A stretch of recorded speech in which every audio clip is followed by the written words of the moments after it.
Year-old Quesola Mimms. Her severed head was found in a bag in the McKinley Park Lagoon back in September. The medical examiner officially identified the remains today, but Mimms' mother, too distraught to talk about what happened in person, says over the phone that she spotted a police sketch of the remains on TV and knew it was her daughter.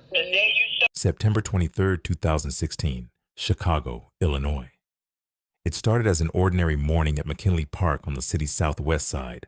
A Chicago Park District employee was making routine rounds through the park. The lagoon was still. Walking paths were mostly empty.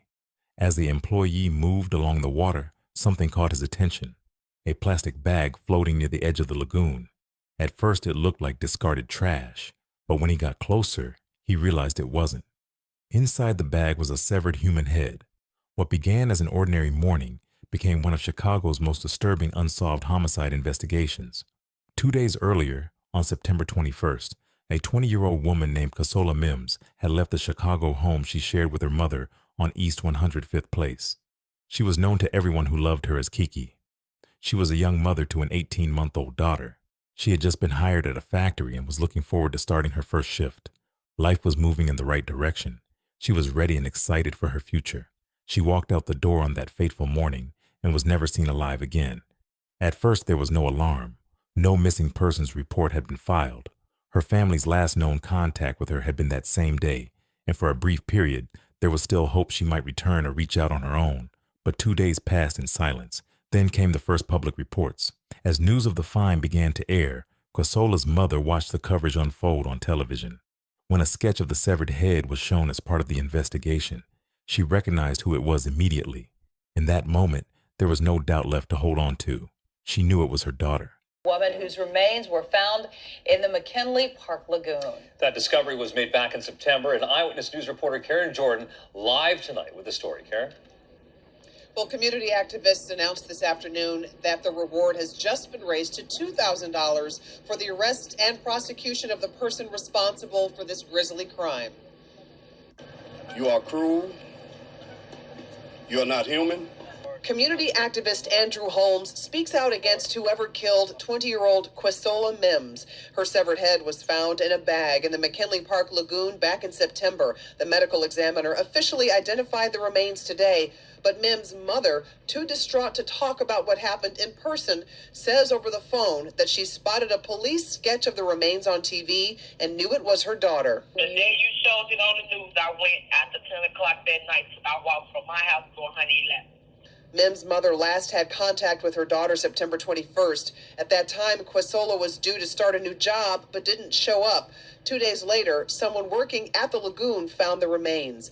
Mimms leaves behind an 18-month-old who wonders every day where her mother is. And it just tears their heart apart when that child get up, just keep asking for her mother. And as a one-year-old child, you know, you're attached to your mother. The Cook County medical examiner would later confirm the remains belonged to Quesola. Police drained the lagoon immediately and conducted an extensive search of the surrounding area. They combed through the water, the mud along the banks, and the nearby park grounds, hoping for anything that could explain what had happened or who was responsible. But the search came up empty. No additional remains were recovered. No weapon was found. No physical evidence was uncovered to point investigators toward a suspect or a motive. And despite those early efforts, Quesola's body, everything below her neck, has never been recovered, even an entire decade later. Community activist Andrew Holmes stood on the banks of that same lagoon, just feet from where Quesola's head had been pulled from the water, and spoke to reporters with barely contained grief. "The family's very upset," he said, "because how can you have a funeral when the rest of your loved ones' remains? You don't know where they are right now." He announced a $2,000 reward for any information leading to an arrest. Then he turned toward the camera and addressed whoever had done this directly. "You are cruel. You are not human." No one ever came forward. In December 2016, her death was officially ruled a homicide by unspecified means. The condition of her remains made it impossible for investigators to determine exactly how she had died. As the investigation continued, police noted one detail from the weeks leading up to her disappearance. On September 12th, just 11 days before her remains were discovered, Quesola had filed a police report for criminal damage to property. A police source later stated the incident was not considered violent or domestic in nature. It was a small detail in isolation. But in a case with so few answers, it stood out. That report, that date, and then 11 days later, she was gone. To this day, no one has publicly explained whether there is any connection between the two events. No suspect has ever been identified. No person of interest has ever been named, and no arrest has ever been made. Those who knew Quesola described her as kind, warm, and someone who did not have enemies. She was also a mother to a little girl who, at just 18 months old at the time, had no way of understanding where her mother had gone. That daughter is now nearly 10 years old. She has grown up without answers, and so has the rest of her family. Chicago police have never publicly named a suspect. No motive has ever been established. The case remains open, sitting among the city's cold case files, one of many names in a growing list of lives cut short without explanation. If you have any information regarding the murder of Quesola Mimms, you are urged to contact the Chicago Police Department tip line at 312-742-4410. You may remain anonymous. Quesola Mimms was 20 years old.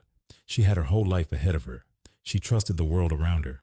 She walked out her front door one September morning, and that was the last time she was ever seen alive. Rest in peace, Quesola.